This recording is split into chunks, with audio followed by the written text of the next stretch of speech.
Another inch closer to my computer, you both would have been burned. You know what we're doing today, though. Today, we are talking about Callaway. They have a sweet deal. You want to tell everybody about it? Yeah, 50% bonus on your trade-in. That's not bad. Yes. So, people who have this old stuff, and I know Matt and I talk about this all the time, how many old clubs or people just bought clubs the wrong way and their garage is full of garbage. So, this is a great opportunity for that. So, it's really like call your local golf tech and tell them you have a bunch of clubs that you want to trade in and buy some new Callaway stuff. That's step number one. And it's so easy. And then from there, the coach will help you the rest of the way. I can't I, tell you that this is hard. I Stupid think I've easy. got an old set of rack TPs, Yeah. then the next TP model, Yeah. and then like You probably know, 4 drivers. and I probably have the same thing. I bet I've got 4 sets of clubs. Now, generally, we use that for instructor training and just have them laying around so they're easy to measure for CPM and swing weight. And we learn how to do the club fitting piece that way. But everybody who's a serious golfer probably has a set or two of clubs that they don't trade in. I don't think that's really how a lot of people go through it. But I thought we'd talk about things that Callaway has to offer that you can get instead. So I think you should at least look at getting fit or trying some new irons every couple of years. The tech, especially in irons, has changed recently. So Callaway still has these two in their lineup from last year. So it's the Apex Forge and the Apex Pro. Both of these are just going to sound softer, would be the way I would describe it when you hit them, because they're forged clubs. This Apex Pro, or this Apex, just the regular forged from last year, the Apex 19, is an awesome iron. Like, if this pretty much fits everybody that walks through the door, there's no one who couldn't use this. It looks really good, like a skilled player could use it, not a lot of offset, but it's got a bunch of forgiveness built into the back of it as well. And they launch pretty high for really distance clubs. That was one of the first ones into that distance category for good players, which I think is still a pretty untapped market. So you got those.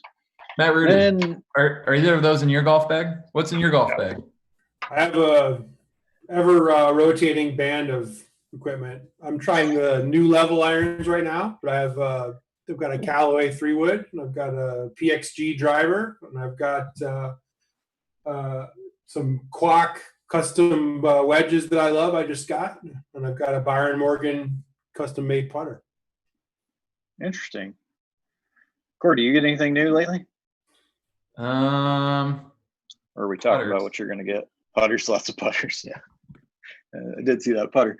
Then you've got the Callaway Maverick iron. This one is like your rocket launcher. So if you need more distance with an iron, this is your jam. Big, thick sole on it. I wouldn't say it's a tremendous amount of offset, but the face itself, the biggest change in irons recently has been how fast they're making this. They're making it, Callaway uses some AI tech, which is probably just a fancy way of saying they're really watching the ball speeds all over the club face. These will launch more like drivers than, say, the Apex Pro iron. This one is made to hit the ball shorter, but possibly be more consistent on those shots. So good players tend to like those. You got the Maverick. I think fits anybody who's struggling with their iron game. The Maverick Max is interesting for me as well, though. This one, if anything, is made to go slightly higher. The lofts on these are 3 degrees weaker than just the regular Mavericks. So while I like the stronger lofted clubs, it makes sense. All these irons are made to launch really high. Even at some slower swing speeds, or if you have the wrong shaft in the golf club, it can be possible to hit them too low. So you can hit a screaming low shots.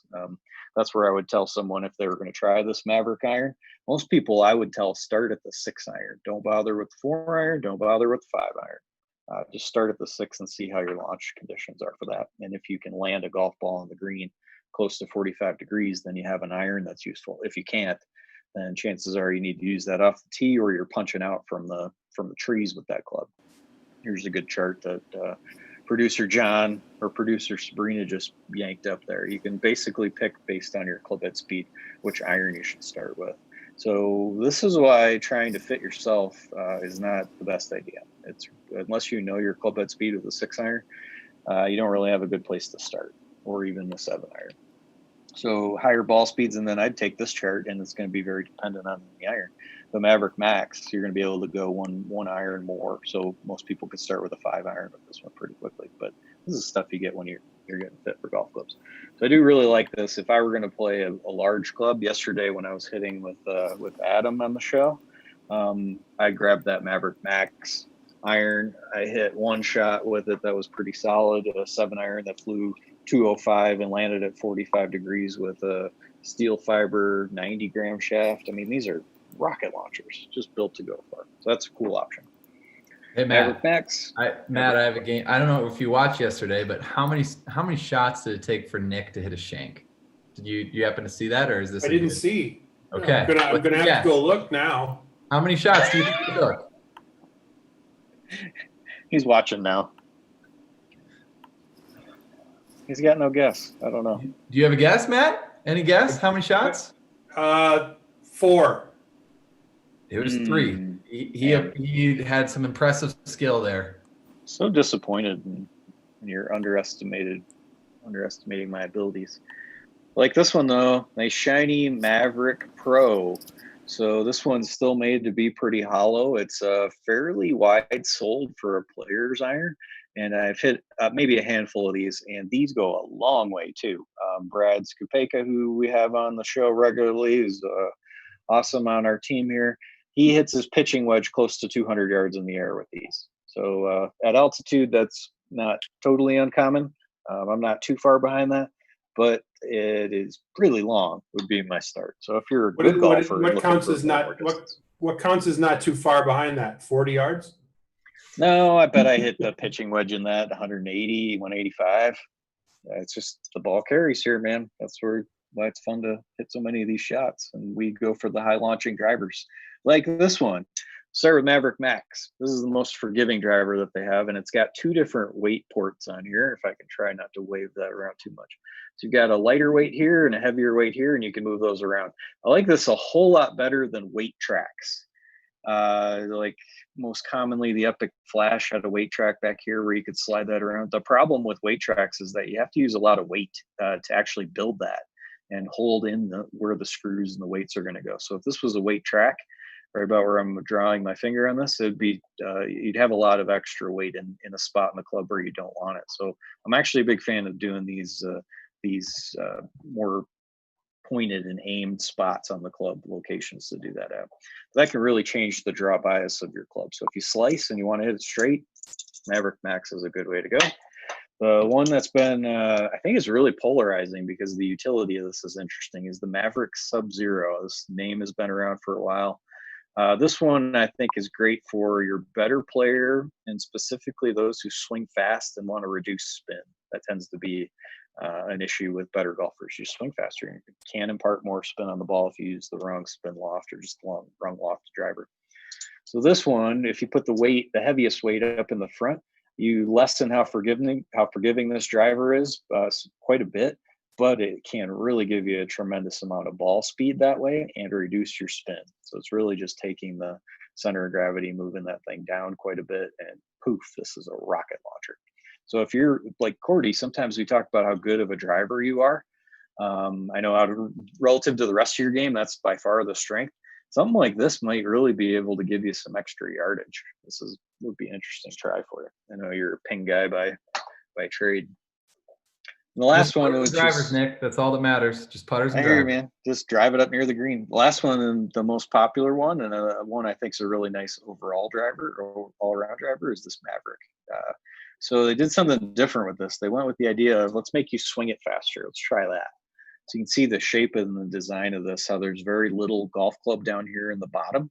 Whereas when you take the Max as an equivalent, you can see how much more weight they have low and back in the club. This enables your Max to be a more forgiving driver, but it does have a problem with the aerodynamic qualities of it. So if you took this and you swing it, the aerodynamic properties of not having a lot of weight low and back in the club allow you to move this a couple miles an hour faster. Then you couple that with the fact that they did a nice job of not making this a really high MOI driver as you do that. Typically when you got this weight here, but it's also placed much higher in the club because there isn't much on the bottom here. So when you do that, that tends to raise the center of gravity up. The ball spins a lot more.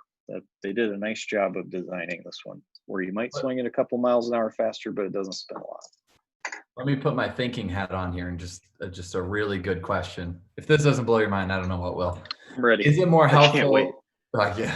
Yes, I built that up way too much.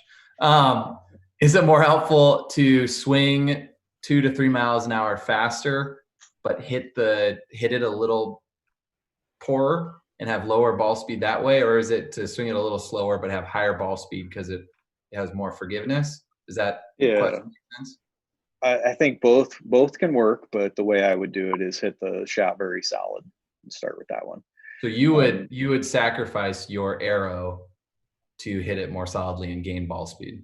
Correct. So I'm a big fan of moving the MOI back in a club and down so that maybe it spins a little more, but it's much more forgiving. Then just make people swing faster. That's usually what I'm trying to do.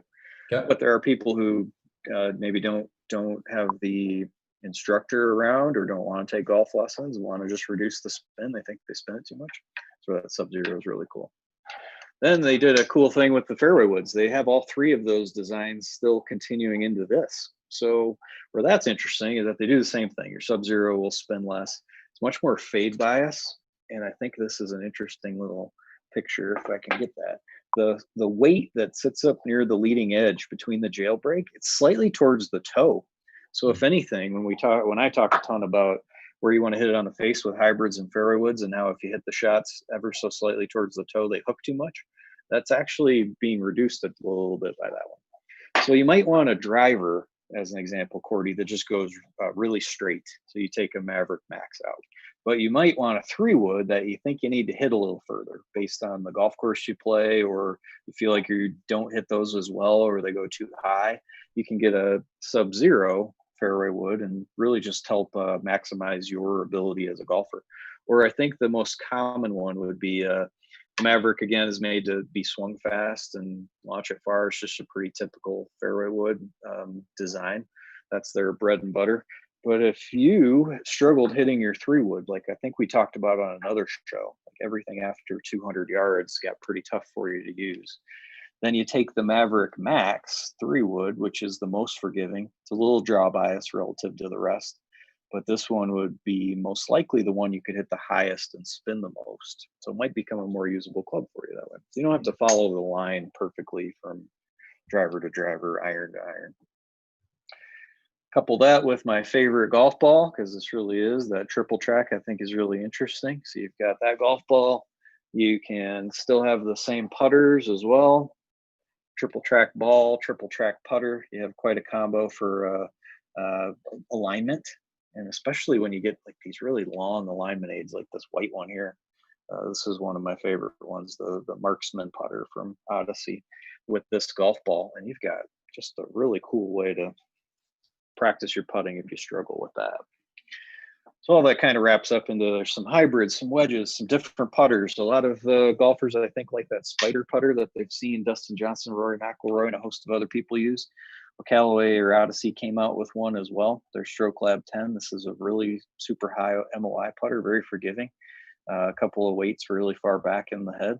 And it looks very similar. And maybe some people find that cleaner. And I actually like the little thicker white line. If you're going to have a line, I'd prefer it be big than small. I still like the ones without it. That spider putter with no lines is one of my favorites, but this one's not bad either. It's a good alternative or a good choice. So if you're looking for a new putter, trade in some of your old gear and you might get the opportunity to do something like that. So I think that's about it for the Callaway clubs, like staying super high level. But the point really being trade in your old stuff. You get 150% value right now to do that right here. And then everything that we've been talking about, from the CG pictures that you see behind me to club education, if you go backwards into a couple of these shows we've been doing, Cordy, you can find all sorts of reasons to why the center of gravity or where the sweet spot of the club is. It's not in the middle very often. I've only found maybe one that I might call it's in the middle, and why they're designed that way. So it's an awesome time right now to trade in some old gear, get rid of, clean out your garage, have your wife stop yelling at you, Cordy, get rid of one of those putters or 30 of those 35 putters you have. That's what we're doing. Mr. Rudy, you were involved in some club testing. Yep. what was the general perception of the Callaway drivers, the 3 different variations? What do you remember from feedback from folks that were hitting those for you guys?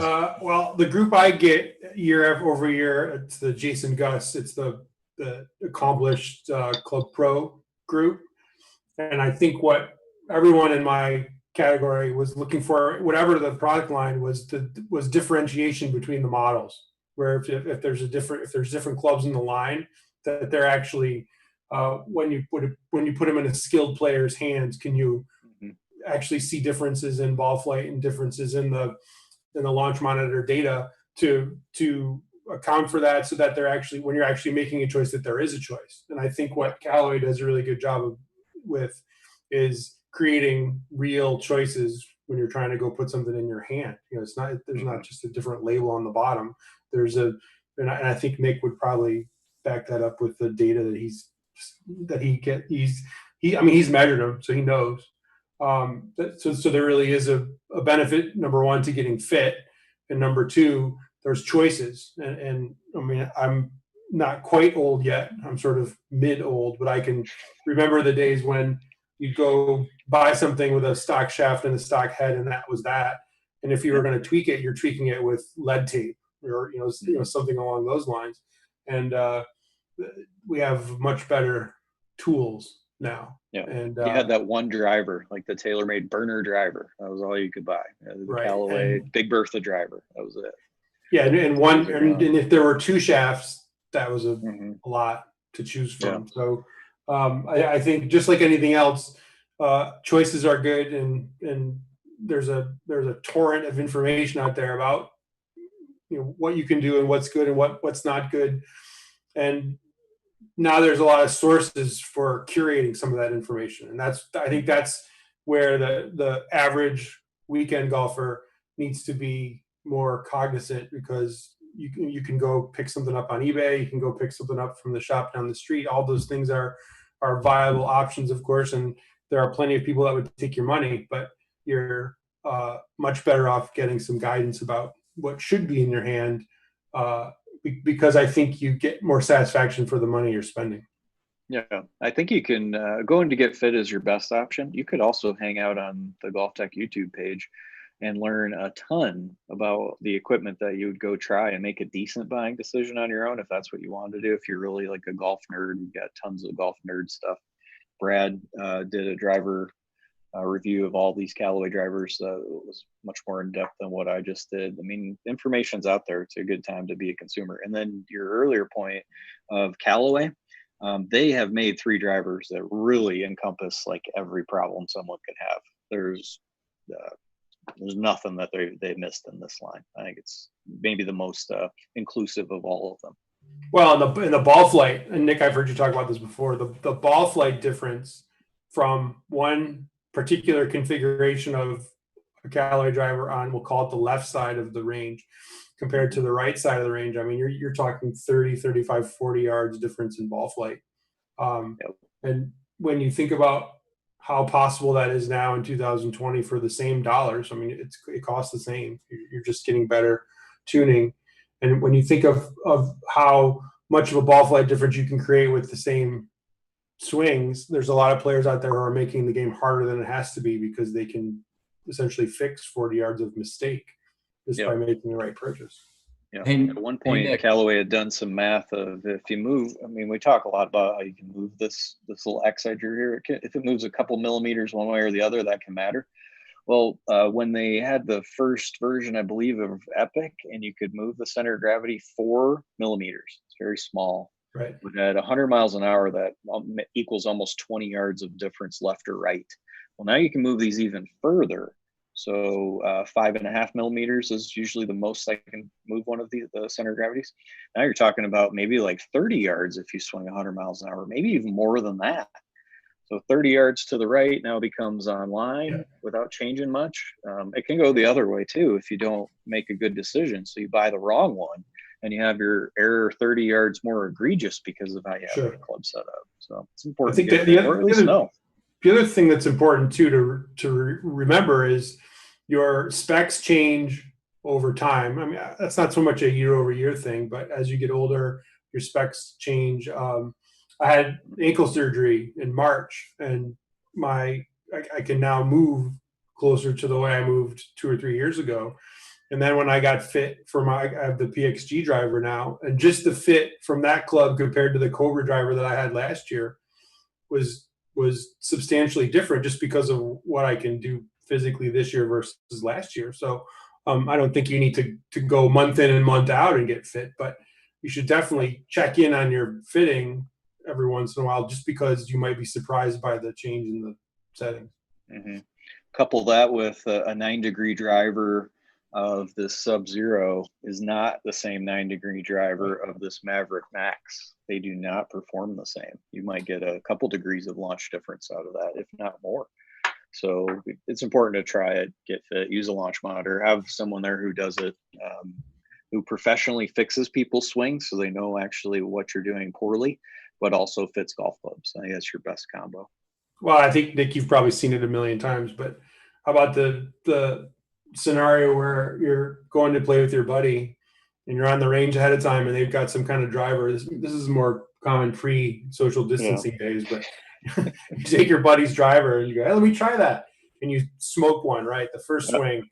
It's your most relaxed swing of the day, and you smoke one and you say, you know what, I'm going to go get one of those. And you go get it with the same specs that your friend's club had because, hey, man, I hit that one good. And quickly realize after hitting 25 of them with your own club the next week that might not have been the best. Yeah, it's not the way to do it. The best purchase. There is a more sophisticated way to do that these days. Don't buy what the best players play. That's probably wrong for you to begin with. Don't try your buddy's club, and then because you've had clubs, but you need more information. Don't buy your buddy's club because you hit it once really well, and you might have a club you had in high school that you hit really good. Don't keep it just to keep it. It's a better option for you, I'm sure. Even Henrik Stenson switched out that Diablo 3-wood he had. He had the toughest time finding a new 3-wood, but even he's doing it. Yeah. Sorry guys, I'm distracted over here. I'm trying to see how much value I have in my garage right now. What'd you come up with?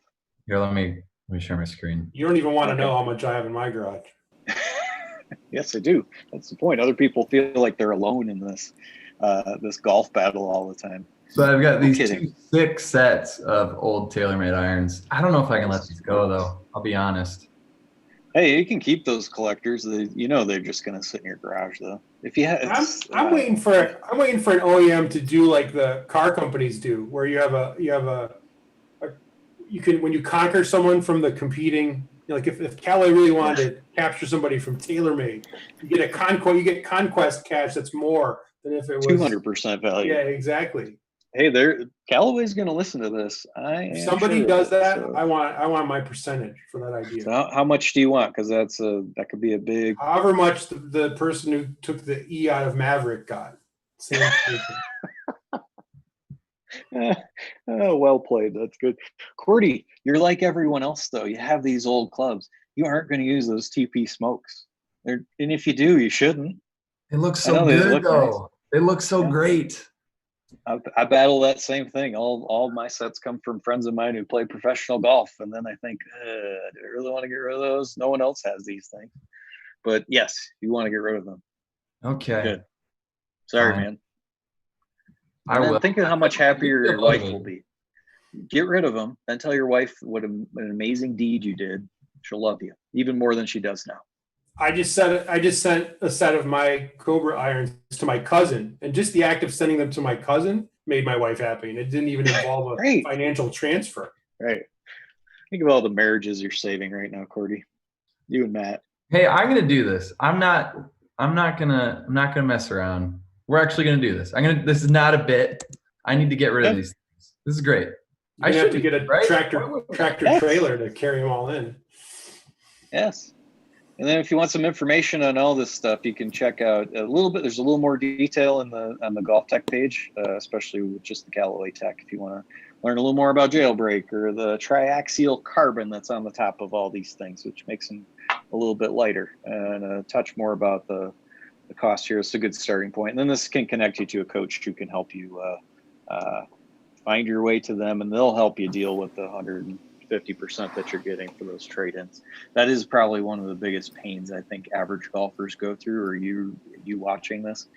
Trying to do this on your own, you got to go find a box, and you got to print a shipping label, and you got to make sure you don't do something wrong. If you do, there's no recourse until the company gets the golf clubs, and then they tell you, "Oh, this isn't what you think it is." You can avoid all of the indecision and all the problems just by letting your golf tech coach deal with that. They'll take care of all that for you. All right, guys. Well, Nick, tomorrow,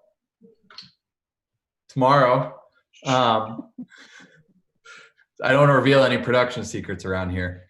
Tomorrow, we're going to be doing some Q&A and cooking, huh? Tomorrow or right after this? Yes. Come on. I mean, you might accidentally burn your computer, though. We've experienced some of your thoughts on that. Aren't you in a low oxygen environment?